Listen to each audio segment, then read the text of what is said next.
Welcome to Marketing Edge on TV, Nigeria's leading initiative in the business of brand management and the management of brand business.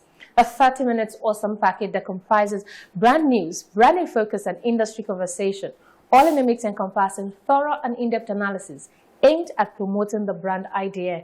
I am Oluwabukola Omoneyi. Welcome to the program. Marketing Edge on TV, promoting the brand idea. We begin with brand news, where we bring you the latest development around brands and in the field of marketing and advertising in Nigeria and around the world.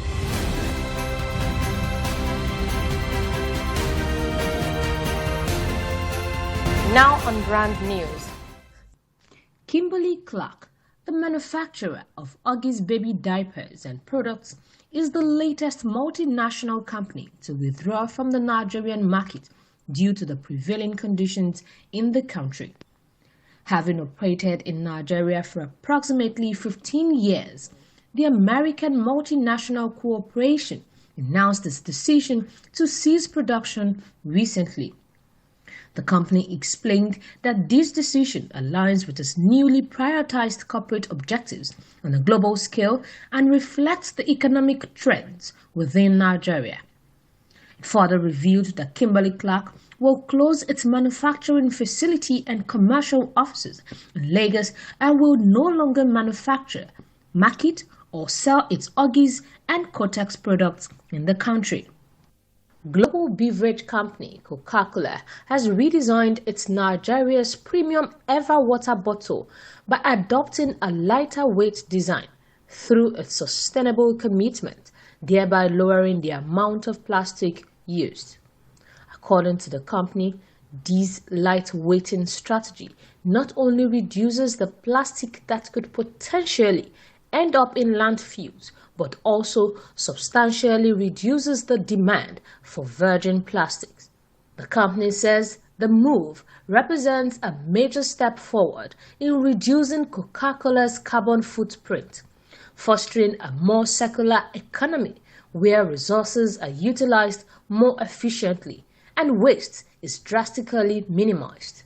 The country is estimated to generate an average of 2.5 million tons of plastic waste annually, with its commercial capital, Lagos, generating 870,000 annually.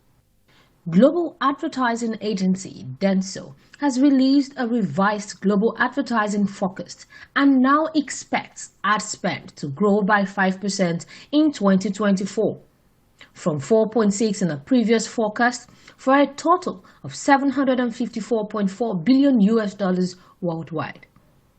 Currently, Denso revising up its forecast to 5% growth in 2024, which will see the year outstripping 2023's 3.3% growth and beating the pace of overall economic growth by 1.8%. Airtel Nigeria, a leading telecommunications company, has shifted its creative business to the hook and insight publishers, making a significant change in its marketing strategy. This move entrusts these agencies with the task of either continuing the legacy established by Noah's Ark Communications or steering the brand in a new direction. The Hook and Insight publishers are now responsible for developing multi-platform creative campaigns that capture Airtel's brand essence and drive engagement among its diverse customer base. This would involve crafting compelling narratives across traditional media channels such as TV, radio, print, and out-of-home advertising. In a parallel development, Airtel Nigeria has reassigned its media planning and buying responsibilities from Media Reach OMD to Algorithm Media. While Noah's Ark Communications, renowned for its creative prowess, has concluded its successful 9-year partnership with Airtel Nigeria. During this period, Noah's Ark significantly enhanced Nigeria's global advertising presence, earning numerous local, continental, and international accolades. That was brand news. Next is brand focus after the break. Marketing Edge on TV, promoting the brand idea.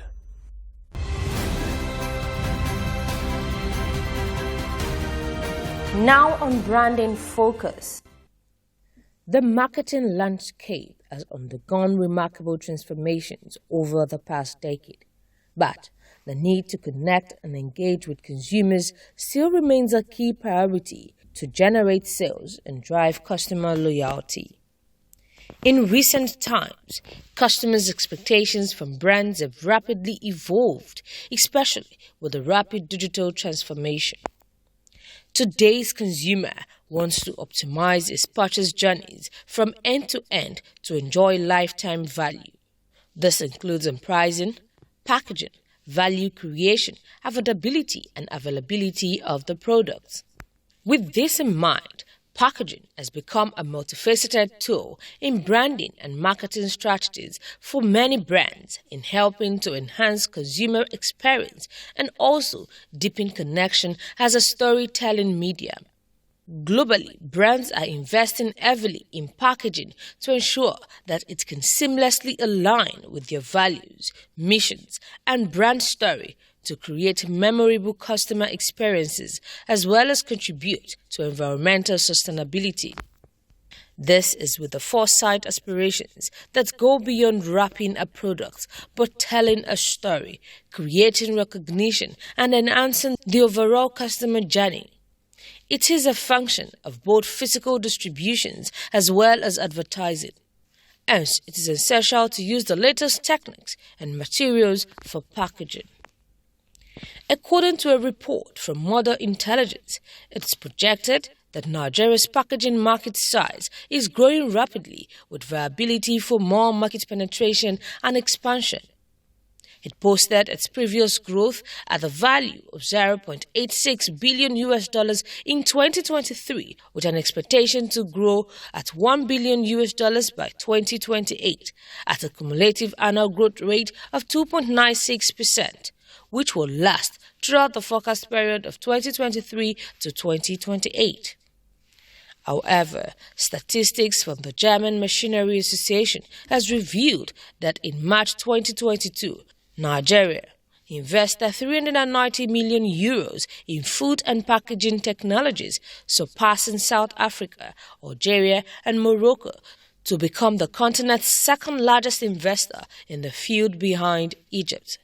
It said Nigeria also overtook South Africa as the continent's top importer of plastics technology, adding that packaging market in the nation is anticipated to increase positively, fueled by several factors. Today, successful brands understand that most profound marketing elements, such as packaging, should not be underestimated in branding and marketing strategies, as it helps to hold and reflect brand's promise. Welcome back. Next is Industry Conversation, where we have discussions with industry thought leaders. Today we'll be having the concluding part of our conversation with the founder and CEO of Brands Optima, Mr. Otis Ojeikhoa. Join me after the break. Marketing Edge on TV, promoting the brand idea.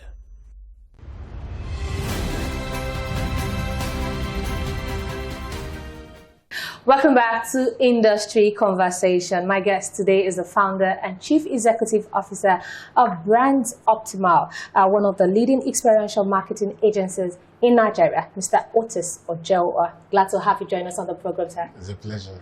Okay, so let's talk about technology. How would you say experiential marketing agencies are leveraging technology to revolutionize how projects are being executed? Well, it's how we can, because we've not started using them. We've not started using them. We have the bits. So the truth is, I'll be honest with you, I like what is happening with the whole metaverse situation. I like the development and advancement, in that sort of area. Chat GPT, AI, all of those sort of development. I love them. The truth is, nothing beats a real life experience. If it is not real life, it is not real life. All right. So it can only be augmented. So you have the mix of real life and artificial. In that way, you can do more with artificial and experience more in real life. So that's how they work. So we've started to see the use of augmented reality, in experiential events, global projection, holographic projection, video mapping. We started to see the use of augmented reality to create real life, experiences. So there's that sort of synergy and collaboration, not a replacement of the other. Yeah. So what we want to see in the future is how that can even evolve into now using robotics in our experiential deployment, which we started to see. But more importantly is how we can use the AI tool as a means of generating both input and output, in the service. So we are seeing an emergence of it. We are seeing the practice of it, but we want to see more. And the biggest hindrance to all of this would be cost. All right, these things are quite costly. I think which brand some years ago did this drone projection. They had this drone projection, and that whole execution, they spent close to $400,000. I mean $200,000 in doing that. Who can pay for that here? So the cost of deploying technology in experiential marketing is expensive. We are trying to even just pay the promoter to do singing and dancing. We are still having that sort of deliberation, on how to remunerate that singing and dancing. They are not talking about deploying technology and augmented reality and projection. They are very expensive, and I don't think that the market here is prepared to pay the price for it. But however, as margin improves, as costs, exit prices improve, and value improves, and the enablers and the principals are beginning to earn more and willing to pay more, then we can see more advancement in the use of artificial intelligence or augmented reality in experiential marketing practice. Great. I guess we will get there someday. We will get there someday. Great. All right. So I know that you recently won the Marketing World Awards in Kenya and also the Industry Awards. So how does this make you feel and the agency? How does this make you feel? And, how does it position Brand Optimal? So what we do here is just to get the job done, no matter what it takes, against all odds, to deliver the best return on investment for our clients and the best experiences for our consumers and stakeholders. Okay. If doing all of those lead to being recognized by the industry or recognized by stakeholders in the industry, I would say I would take it without humility, and I'll be very grateful to the people that have such recognized us. So the truth is, we won about 3 awards in Kenya in December last year. That was a very big week because it was a Pan-African sort of awards event, and they represented Nigeria, and we actually made Nigeria proud. So those sort of feats are appreciated. They are not bad. They are good to have. It's not a bad thing. But for me, the biggest award I would get is my client sending me a note to say, thank you to your team. You guys did very, very well. Like we did some job at the AMVCA, the cultural net at the AMVCA. And yesterday I got an SMS from a client that says, well done, you did excellently well, everybody's so proud, well done, thank you. I put that in the group and everybody went haywire celebrating. But when we won the industry award, we celebrated, but I don't think people jump like that. So for the people in the practice, that a job well done is the biggest award that they can ever receive. And for me, that award is very important. But when stakeholders equally say, like your own sort of magazine, marketing niches, you guys, agency, you have done well, in industry recognizes you, congratulates you, we'll take it, now we'll be happy. Awards, I don't run from receiving awards, so. But I stay humble because for me, I would not go out begging for awards. But if somebody says you've done well, would I say I've not done well? I would say yes, I've done well. Thank you very much for acknowledging. But the biggest you've done well is the thank you from the client. From the client. Okay, so tell our viewers, what are some of the product portfolio of your company, and what makes the offering stand out? Okay, product portfolio. So over time, we have worked. We have had the opportunity to work across industries into various consumer segments and in different product categories. Honestly, so I don't think there is any industry where we have not registered some form of presence or experience. And I don't think there's any consumer segment or product category where we have not registered some form of presence or experience. So, but for me, the ones that are most unique are the sort of market entry, opportunities or product launches. So there's been a product that is launched. It wants to be launched to the market. So you want to drive route to market. You want to drive retail, seeding. You want to drive retail recruitment, distributors engagement. You want to drive consumer sampling, consumer subscription drive, consumer. I love such, because that is where you truly put your practice to use, and the boys are differentiated from the men.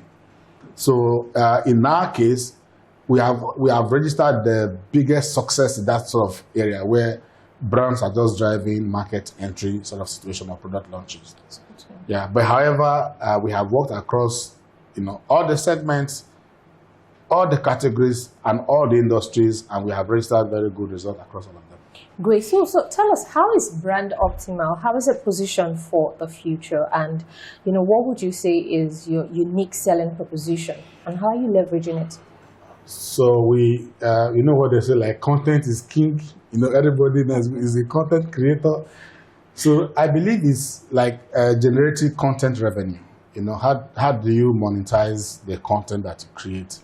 Whether you like it or not, when you go out to create, experiences for consumers, people are driving pleasure from them, and they are finding fulfillment. They are also creating their own sort of content out of those things that you have created, or the platforms that you have created, and they are monetizing such content. So for Brands Optimal for the future, is about taking what we have and driving monetization, from them, from a content perspective. So we are leveraging that. We are going into movie production.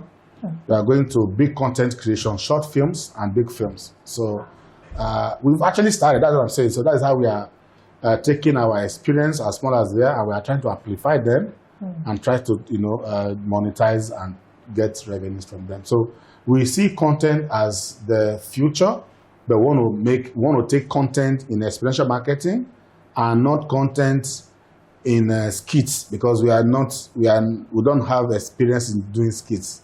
So, but we can monetize the content that we create in experiential marketing and use that to upscale. Great. Okay, so I'm sure that our esteemed viewers would like to know who is Otis Ojeikhoa. Like, they want to know. And tell us your success story. Like, how has it been for you all through your career trajectory? I will just summarize very quickly because I know time is gone, I'm sure. This morning, one of my team members came to me. He joined us mid last year. The guy came to me and said, "Sir, I've been wanting to see you." I said, "Okay, yeah, please come." He said, "Sir, can you please tell me, for a young man like me, what I need to do to be successful, to be influential?" I said, "Well," so I told him, I'll be honest with you, I will tell you what I think based on my own opinion.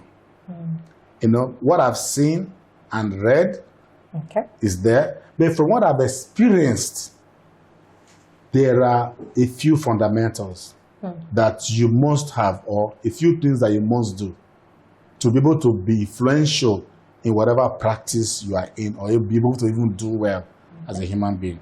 And those things are what have also helped me, what I told this young man this morning.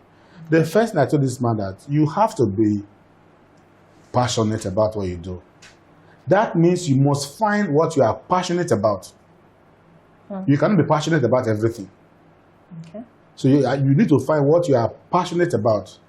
I'm passionate about creating experiential content. I'm passionate about sitting down and creating ideas.